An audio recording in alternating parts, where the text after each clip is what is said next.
want to add this in. Dragoon Springs is really interesting.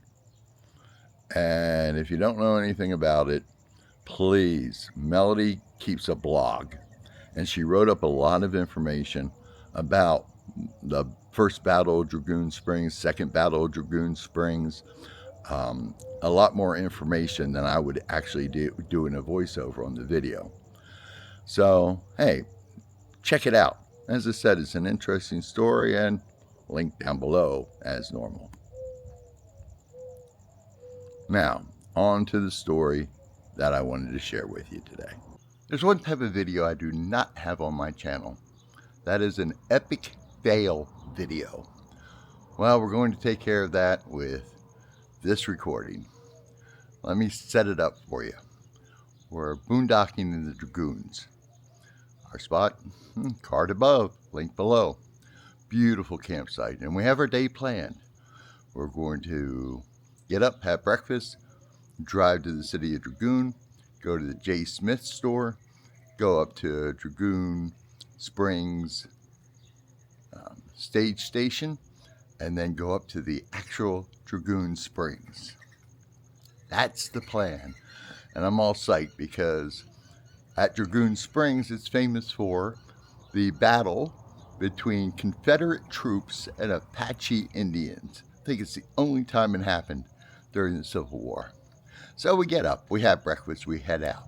Start down Middle March Road. First interesting thing, a group of horses come out of the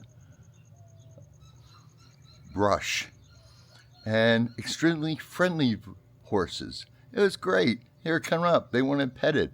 Again, card up there, link down below. So we do that, head into the city of Dragoon. No problem, go to the store. Figure it's abandoned, we're just going to do a video around it. But no, run into a young woman who says, hey, me and my husband, we're renovating this, would you like to see inside? We're like, sure. So great, go inside. Once again, card above, link below. Have a great tour there. Now, the first foreboding of trouble. I'm pretty sure her name was Heather.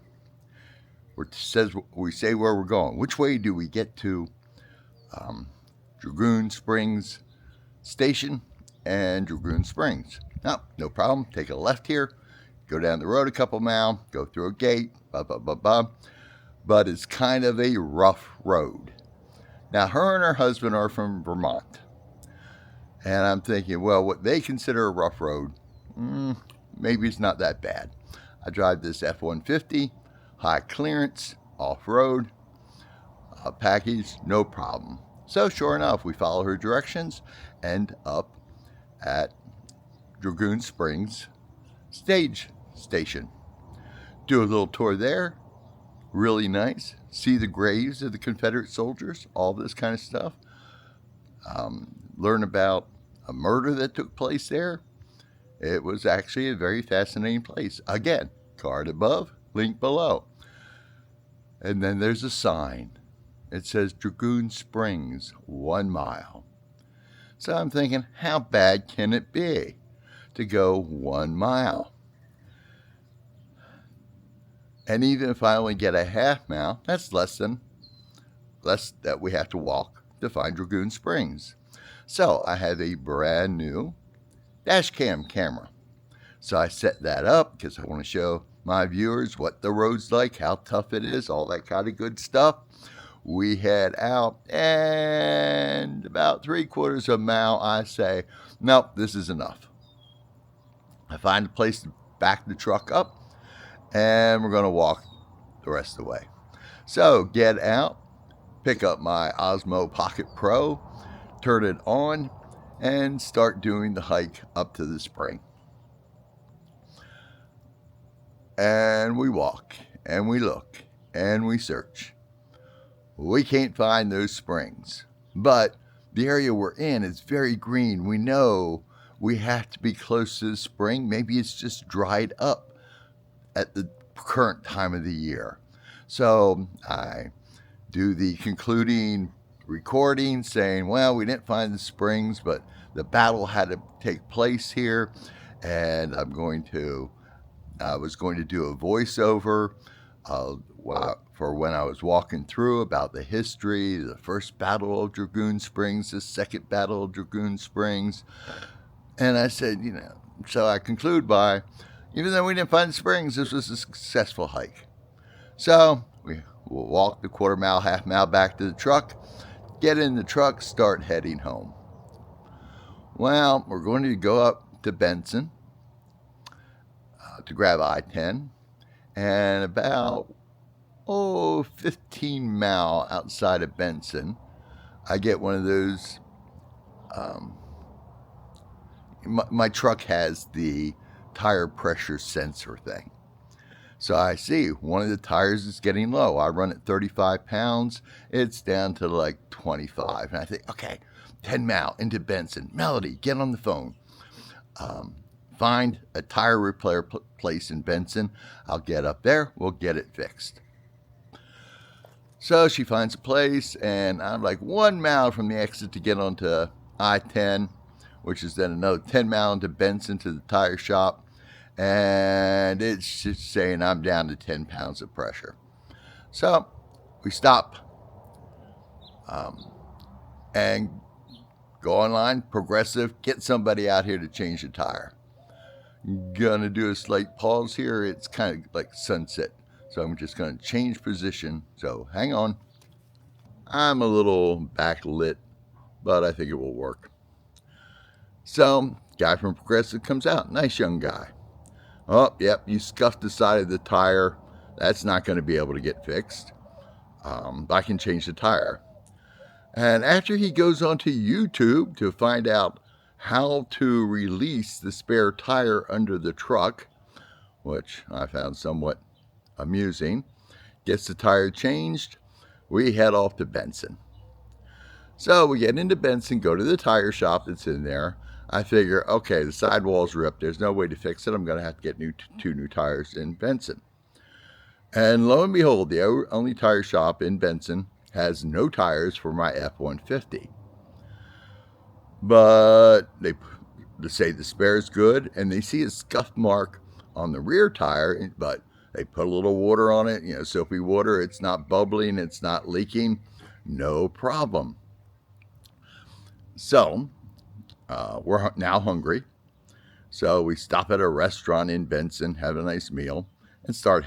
And when I'm thinking this can't be the only place in Benson, so I open up my phone, start doing a search, and I see there's a what's called Jack Furrier Tire Center in Sierra Vista. Sierra Vista being approximately 15 miles from where we're camping, because I don't want to pull home the trailer from the Dragoons back to Tucson without a spare. So as we're sitting there at dinner, it's about, 5 o'clock, I pick up the phone and I call over to Jack Furrier. Oh yeah, no problem. We got the tires. This is how late we're open. I can't make it then, but he says, be here first thing in the morning. We got the tires for you. You're going to be good to go. Great. We got a solution. So then we start. Oh, by the way, did I say there's I probably said it, but card up top for the tour of the station and link down below. So start heading back to the campsite. We're going down Middle March Road. Boom, I get another sensor that another tire's going flat. Turn it around, want to get the truck out to someplace, kind of like corner of Middle March, and I think it's Arizona 80, because now I don't have another spare. I'm going to need towed. So we get on the phone. We find a 24-hour tow place in Sierra Vista, and they can come out, tow me over, drop me right at the Jack Furrier's. And I look at Mellody and say, well, just crash overnight in the car, no problem. But by now, we're kind of running out of cigarettes, but that's later in the story. So a guy shows up again, a really nice guy, loads up the truck, takes it over to Jack Furrier in Sierra Vista.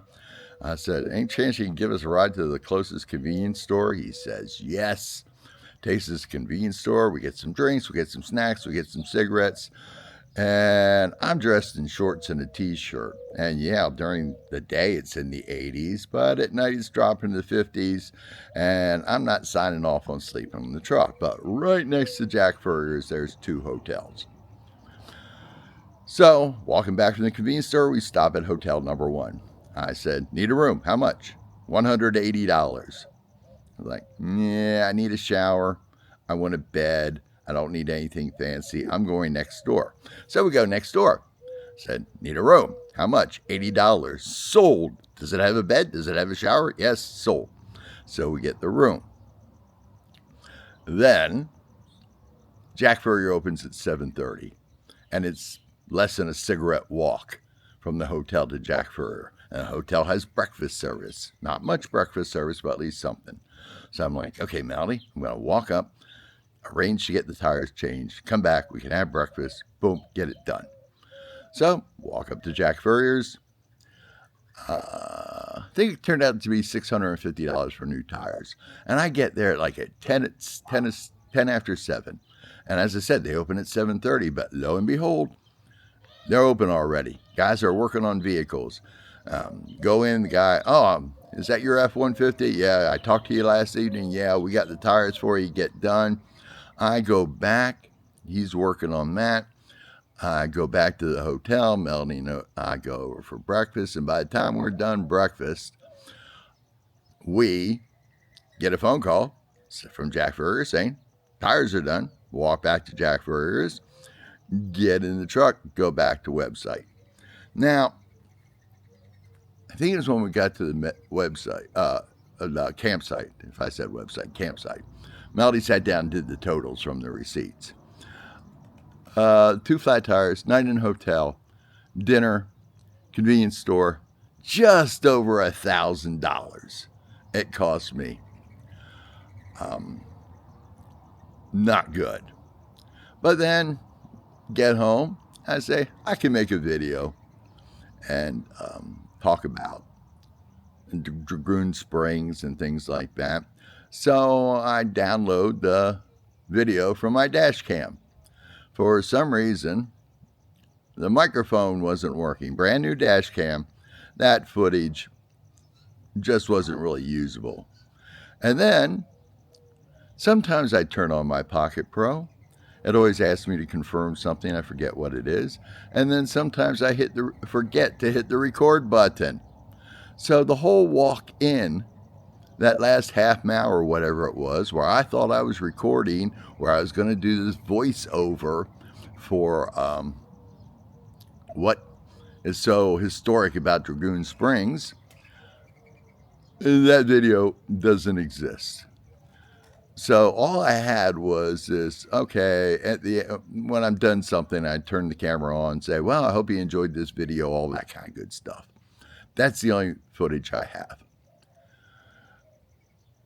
The trip to Dragoon Springs, absolute failure. Couldn't even find the springs, didn't have any real video from it, and boy, did I learn a lesson. If you're going to Dragoon Springs, walk. Don't drive. So that was my epic failure trip. Every other video I have on the channel, this is the hike we took. This is our boondocking stop. Look at this great kind of cool museum we toured.